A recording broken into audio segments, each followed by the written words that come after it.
So good morning, everyone, and hope you're having a wonderful time. It's Nelson here again at the Voice of African Reform, and today I want to make some commentary on the recent happenings in Kenya. As you all have observed, what has been happening regarding politically, that is, as our channel mostly entails the political commentary. So that is just, I've not been posting lately, but today I think we'll do some posting on the latest commentary in the country development.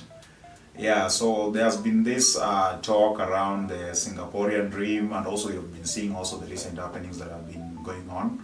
And I just want to make some comments. I think the Singaporean dream that the president is pushing forward, or the first world idea or agenda, is a good thing.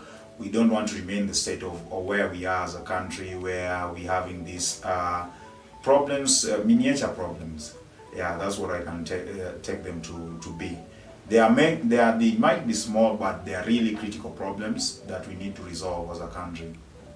Yeah, so the first being that we've seen the president making efforts towards the making housing affordable and reducing informal settlements. You've been seeing the demolitions and also the constructions of the affordable housing. And what I can say, that's a good thing, even if as much as I can say that there are still some modifications that need to be done to ensure that the process is streamlined, that every Kenyan is able to access the houses seamlessly. That is mostly working from the people who ideally really need them to the people who now take them as more of a second or kind of a second option to their current staying. So that's what I can say regarding that. So when we want to achieve this Singaporean dream, I think the strides are being made. One is to dignify human lives through accessibility in terms of the housing, that are the basic needs, that is house, food, and clothing. So regarding housing, I think that's also has been taken care of well, and is still in progression. And if the process is streamlined, then now we'll have something good in regards to that. In regards to the other basic amenities, like not ideally now we cannot go to food and clothing will be covered under now what we can term as now through employment and such. And other than the fact that we're solving the issue of affordable housing through the development in terms of those projects, the employment of the youth within those capacities, I've heard that there are 300,000 youths that are being employed, and that's a good thing, which means it's changing other people's lives through that form of employment, puts foods on their table, and that's a good thing as we also develop our nation. And that is in one sector. There's also healthcare, which is also very key. You have to have for you to have a working nation, you need a healthy nation. So the president also should ensure that the scams and shambles that are also going on should be eradicated, and the process should be streamlined in a way that every Kenyan can be able to access these amenities in a very smooth and seamless manner. The other sector is also education. Education, I think, for the longest has been facing a lot of issues, and it's also time that also that issue of education be resolved. Because for you to also have a productive nation, you need a working or a skilled population. From the unskilled to skilled population, all of them have to be engaged. And how you get them to be engaged is through industrialization, through such projects like which I've mentioned, and also just not just the affordable housing thing that there are claims that now is employing around 300,000 people. We also need to have manufacturing, and also advancement into technology and research and innovation, because that's how we'll be able to develop products that we can also sell to other nations and generate revenue. There have been talks with now the current CES Treasury body on how we can be able to raise funds to support, let's say, construction of dams, to ensure that we have energy to support these manufacturing sectors through the infrastructure fund.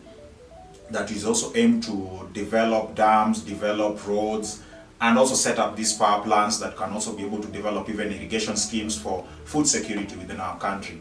So all these are good developments, and if the president puts in the right people for the job, and becomes a meritocratic system where we have the right people, right sets of people. I think the PS for affordable housing, Charles, is really doing a good job at what he's doing.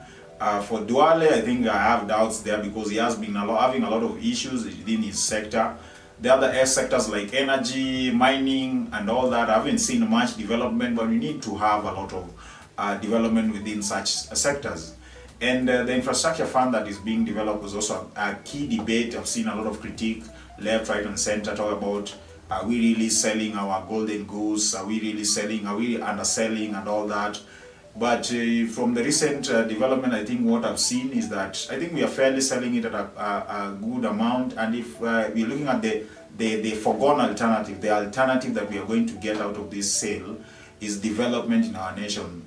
And also the development in terms of infrastructure, which will increase the network of roads within our country to ensure that we also get to do business. And consequentially, we also be able to develop as a nation. So that's a good thing. I think is a good thing if and only if also is done right. There's also the issue of the big elephant also in the room, or the bone of contention that I have still with this current government that we need to resolve. As much as they may are making some changes as we go by, is also the issue of corruption. We need to have a crackdown on corruption to ensure that the public funds, the taxes that we remit as a country, as citizens, is also used to its effect. And also I want to speak to the heart of also the leaders and all that, that they ensure that it's also not a good thing that you get to steal public funds. You already have like a salary, you already have somewhere you're making your money. There are many Kenyans out here who have challenges regarding how they can be able to make money, and you have been given opportunity to make money, also develop this nation. Ensure that you do your due task to ensure that you get to deliver and you get to have that reputation that you, during your time as a leader, as a CS, as a parliamentarian, as the president, as whichever level that you're serving in leadership, you'll be able to transform this nation by reducing, cutting down on every aspect of corruption that is also there. So once we're able to have all this, I think to some extent we'll be able to make our go towards this Singaporean dream, or this first world dream that we've been continuously talking about.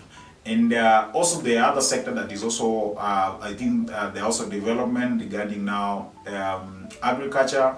I think with the current plans to be able to establish dams and do irrigation is a good thing, because relying on rainfall also has been also a challenge, because there are a lot of changes that are happening globally through global warming and all that. And by having this dam to be able to do irrigation, we'll be able to have food security and have our food basket secured as a nation. There's also the healthcare aspect that we also need to take care of. I think that I've already mentioned, but we need to have, as much as SHA is in existence, we need to have something also we need to reduce the shams and corruption within that sector. There's also the talk about education. I also think that we mentioned about that. We need to have the education streamlined to ensure that we have easily accessible education to have skilled labor within our country. And when we have all this combination of all this, we have good industries, we have good healthcare, we have food security, we have dignified lives as Kenyans. Then that Singaporean dream, that first world dream will be achievable. Other than that, I want to wish you guys a Merry Christmas and a Happy New Year, and hoping that continuously as a nation we support these ideals. To me, I don't really mind whoever is the president, even if it's Ruto. We know we have been having a lot of backlash and also a lot of issues with the president. I cannot deny that.